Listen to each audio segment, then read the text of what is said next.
Good evening, everyone. It is Friday, January 3rd. I want to wish you all a happy new year and hopefully you're making good strides towards your goals this year.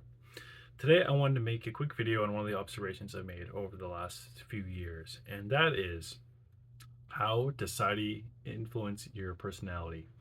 Now, there's been a lot of research based on the genetic predisposition of someone and their personality, or from a psychologist standpoint, the influence of things like your family, your environment like your school, or your actual home.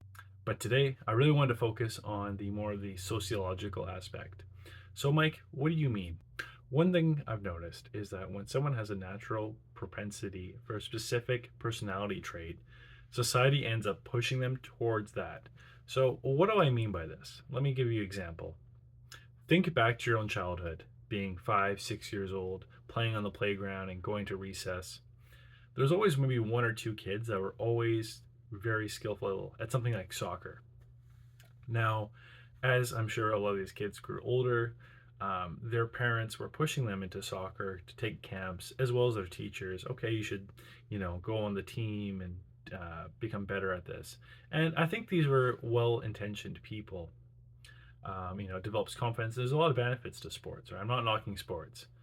But what I wanted to get at is your choice to become a soccer player wasn't really you initially. It was other people observing you be good at soccer and then telling you, hey, you should pursue this. But my observation is, did you ever really want to pursue that in the first place? And this leads me to my first point. Is what we're naturally talented at really a key part of our personality? Now, as we move from childhood to adolescence, the pressure to fit in, that peer pressure, becomes larger and larger.